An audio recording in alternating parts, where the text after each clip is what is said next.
Hi guys, ನಾನಿವತ್ತು ಹಸಿಮೆಣ್ಸಿಕಾಯಿ ಚಟ್ನಿ ಮಾಡಿ ತೋರಿಸ್ತೀನಿ. ಅದಕ್ಕೆ ಮೊದಲು ಸ್ಟೋವ್ ಹಚ್ಕೊಂಡು ಒಂದು ಕಡಾಯಿ ಇಟ್ಕೊಂಡು ಮೆಣಸಿನ್ಕಾಯಿ ಹುರ್ಕೋಬೇಕು. ಎಣ್ಣೆ ಹಾಕ್ಕೊಂಡು ಇವು ಖಾರದ ಮೆಣಸಿನ್ಕಾಯಿ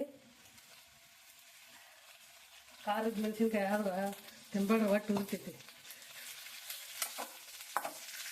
ಖಾರ ಜಾಸ್ತಿ ಇದ್ವು ಅಂದ್ರೆ ಶೇಂಗಾ ಹಾಕೋರಿ. ನಾನು ಶೇಂಗಾ ಹಾಕೋತೀನಿ, ಆಮೇಲೆ ಹುರಿತೀನಿ. ಫಸ್ಟ್ ಇವ್ನು ಹುರಿದು ತೆಗಿತೀನಿ. ಲೆಫ್ಟ್ಗಾಗೋವರೆಗೂ ಹುರಿಬೇಕು ಇವನು.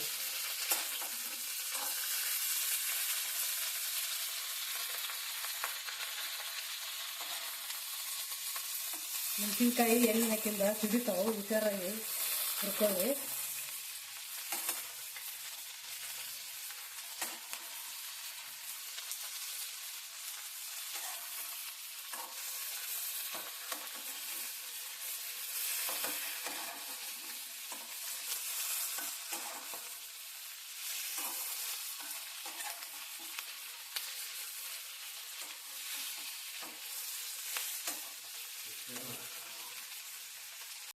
ಮೆಣಸಿನ್ಕಾಯಿ ಸಿಡಿತಾವು, ಒಂದು ಪ್ಲೇಟ್ ಮುಚ್ಚಿಬಿಡಬೇಕು.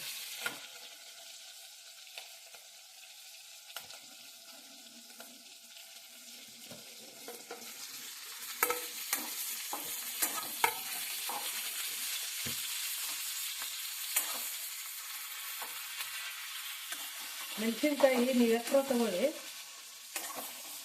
ಅದು ನಿಮಿತ್ತ. ನಾವೊಂದು 150 ಗ್ರಾಮ್ ಅಷ್ಟೇ.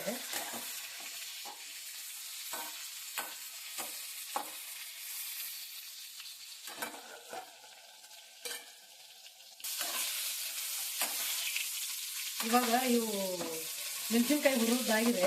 ಗ್ಯಾಸ್ ಆಫ್ ಮಾಡ್ಕೊಳ್ಳೋಣ. ಇದಕ್ಕೆ ಒಂದು ಗಡ್ಡೆ ಅಷ್ಟು ಬೆಳ್ಳುಳ್ಳಿ, ಒಂದಿಷ್ಟು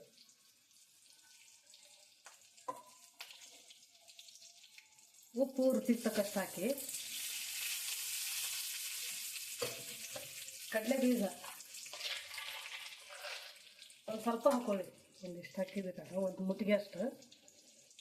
ಇವು ತಣ್ಣಗಾಲಿ ಮೆಣಸಿನ್ಕಾಯಿ ಎಲ್ಲ, ಆಮೇಲೆ ರುಬ್ಬನ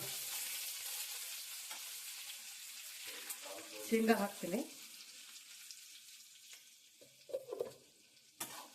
ಆಮೇಲೆ ಮಿಕ್ಸಿ ಮಾಡ್ಕೋಬೇಕು ಇದನ್ನ, ತಣ್ಣಗಾಲಿ ಸ್ವಲ್ಪ. ಇವಾಗ ಮೆಣಸಿನ್ಕಾಯಿ ಶೇಂಗಾ ತಣ್ಣಗಾಗಿದೆ, ಮಿಕ್ಸಿಗೆ ಹಾಕೋಣ.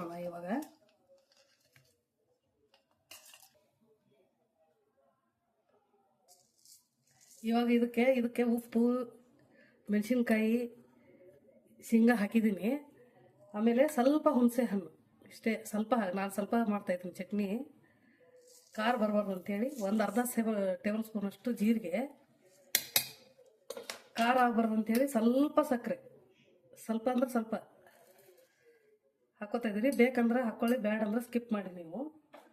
ಇವಾಗ ಮಿಕ್ಸಿಗೆ ಹಾಕೋಣ. ಇವಾಗ ಚಟ್ನಿ ರೆಡಿಯಾಗಿದೆ. ನಾನು ನೀರು ಹಾಕ್ಲಾರ್ದ ರುಬ್ಬಿದ್ದೀನಿ ಇದನ್ನು.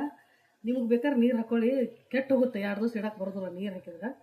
ಸ್ವಲ್ಪ ಆಯಿಲ್ ಆದಾಗ ಹುರಿದಿದ್ವಲ್ಲ ಮೆಣಸಿನ್ಕಾಯಿ, ಅದಕ್ಕೆ ನೀರು ಹಾಕಿಲ್ಲ ನಾನು. ಉಲ್ಟಾ ಸೀದಾ ಮಾಡಿ ರುಬ್ಬಿನಿ. ಹಿಂಗೆ ಬಂದಿದೆ ನೋಡಿ ಚಟ್ನಿ.